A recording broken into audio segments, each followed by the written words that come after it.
Students, ito lang. Upo lang tayo, upo lang. Sit down, students. Mas maraming clouds sa pinagawa niyo. Okay?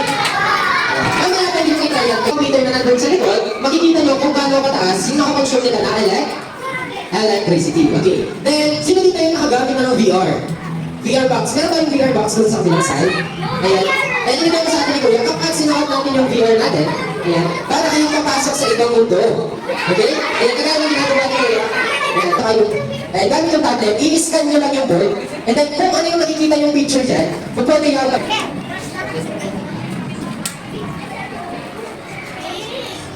ito, ano kabila mas mabilis.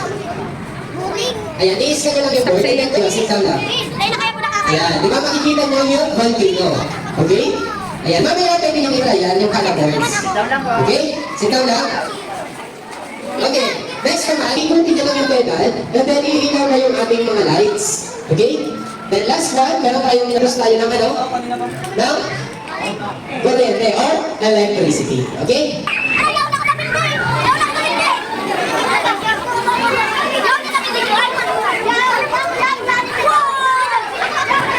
Juan, dahil pag ano ka na?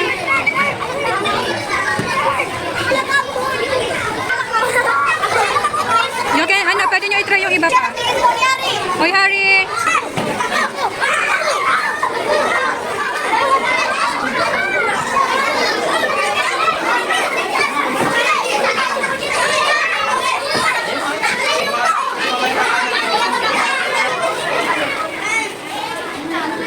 Alo, alo!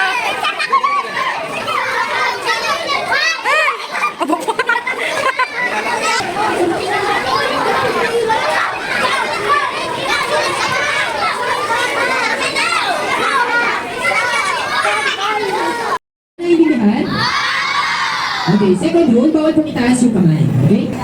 Ayan, huwag po talang kamay kapag tinaas. Third rule, bawal pong sumigaw ng malakas. Okay? Tingnan tayo sa taas. Hindi makikita natin. Ma, ang araw, planet, Earth. Sundan lang yan sa mga tatalakayin natin. Sa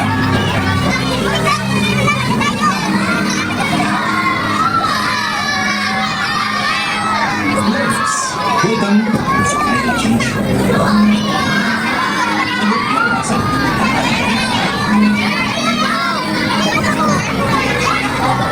Simulan natin kung sinatawag natin atmosphere. Ito ang araw at itong mga dilaw na arrows ay nagsisilbing sun rays. Itong sun rays ay nadama sa atmosphere ng planet Earth. Anong gagawin ng atmosphere? Itapat niya yung mga kinakailangang init at binablock niya yung mga harmful na ultraviolet rays sa ating atmosphere. Nakakatulong ang atmosphere upang panatilihin ang buhay sa loob ng planet Earth. Oo nga pala, ang atmosphere ay hindi nakikita ng ating mga mata. Pero nariyan ang atmosphere para protektahan tayo at tinutulungan niya ang Earth para magsuporta ng buhay. Eh paano kung wala tayong atmosphere? Anong mangyayari sa atin? Tama, tayo ay mamamatay dahil walang papanatili ng init sa loob ng Earth. Dahil sa ito, magkakaroon tayo ng labis na lamig ng temperatura at walang magpoprotekta sa atin laban sa ultraviolet radiation na galing sa araw. Pero, hindi mawawala ang atmosphere sa mga sa mga hindi pa sa panahon na tutulong ito ng mga greenhouse gases kung saan ang atmosphere ay nagproduct carbon dioxide at water vapor. Kasama na rin ang carbon dioxide at ang iba pang mga gases. At itong mga dilaw na arrows ay representasyon ng init or heat. Ito mga greenhouse gases ang pero sa mga hindi pa sa panahon ng human activities gaya ng carbon emissions and deforestation. Resulta nito, ang mga carbon dioxide ay mas pupulong niya ang heat na galing sa araw at sa Earth, kaya nagdoble ang init sa loob ng Earth. Ngayon, alam na natin kung bakit labis ang init sa loob ng Earth. Alam natin ang sanhi ng maraming pagbabago sa ating mundo. Kaya alamin naman natin, ano kaya ang level ng concentration ng carbon dioxide sa atmosphere natin. Alamin natin at tingnan natin ang graph na ito.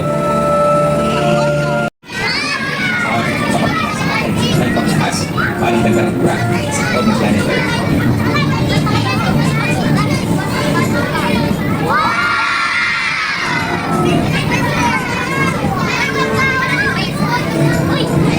At ito,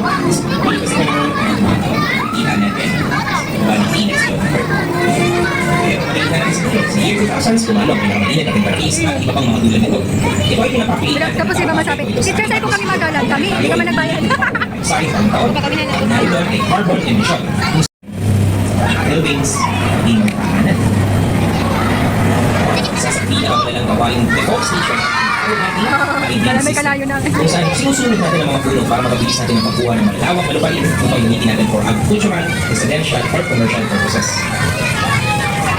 Sa mga urban area na, may mga sasakyan tayong ginagamit na kumukonsumo ng gasolina kung saan nag-iimit din ito ng carbon dioxide na nakaka-apekto sa atmosphere. Punta natin ang North Pole, tingnan natin itong mga ice glaciers. Maganda, pero anong mapapansin ninyo? Tama, nasisira at natutunaw ang mga yelo dahil sa tindi ng init. Kung magpapatuloy ang pagkakuha ng yelo sa North Pole, maaaring tumaas ang sea level natin at bahain ang mga isla. Ayan, makikita natin. Alam natin mangyari yan dahil natin ang Pilipinas sa binubuo ng kapit isla. Dahil sa tingin ng tunaw ng ice glaciers, ice deposits, sa back view of Himalayan Mountain Ranges, kung saan makikita natin ang marami pang ice glaciers. Ang ice glaciers ay pinagtutunan ng malinis na tubig para makakala sa mga bansa at Pakistan, Bangladesh, Bhutan, China, India, Myanmar, Nepal, at Pakistan. Kung patuloy na magtunaw at nauubos itong mga ice glaciers, matukuha tayo ng malinis na tubig sa ating mga water dam maging sa mga malinis na ilog at buwan. Pero, hindi na mangahulugan na ligtas tayo sa matinding init. Dahil kapag nagpatuloy ang matinding init, lahat ng mga tubig sa kapilipan at mga katiwanan ay mga tutusin. Obviously, kapag walang tubig, anong mangyayari sa mga puno?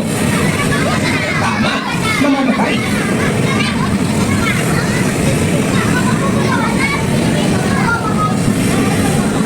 Magiging ang mga mangrove trees na makikita natin sa mga tabing dagat or marsh na nagsisilbing tirahan ng mga hayop at nagsisilbing unang depensa ng mga nakatira malapit sa dalampasigan kapag may tsunami ay maaapektuhan din ng matinding init.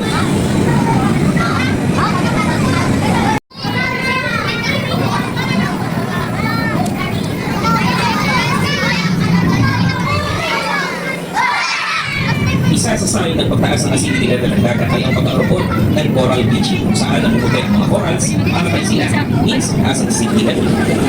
Nagkasali mo po at ang bagyo ang isa sa problema natin dito sa Pilipinas. Kasi alam naman natin kung gaano destructive itong mga bagyo dahil na yung Super Typhoon Yolanda noong 2013. Kasi sa ating mga scientists, mas pa matitindi at patuloy nito ang mga ice deposits natin sa North Pole ay makukulos. Ay, may maratutan. Ito. Ito naman, ang ipo-ipo o yung tornado. Sa Pilipinas, hindi dapat nagkakaroon ito. Pero sa panahon natin ngayon, evidently na nag-i-exist na sila. At part na rin yan ng tawag natin climate change.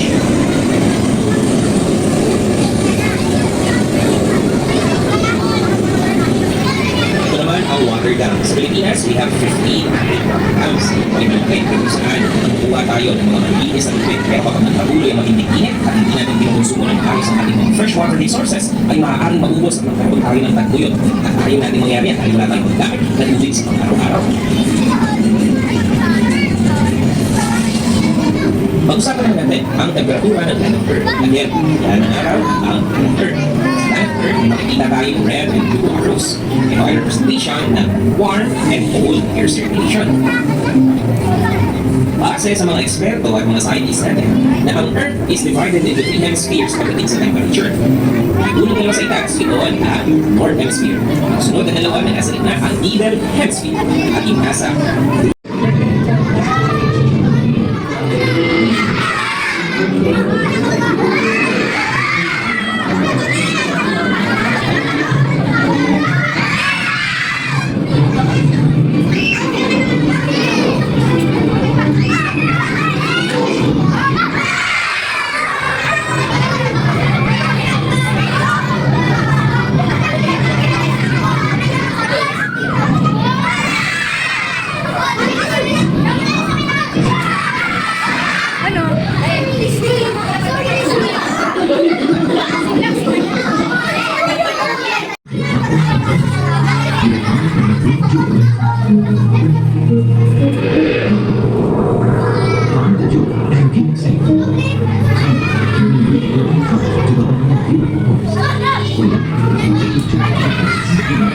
That boy looked in the strength of the wolf and protect the home. Ano po?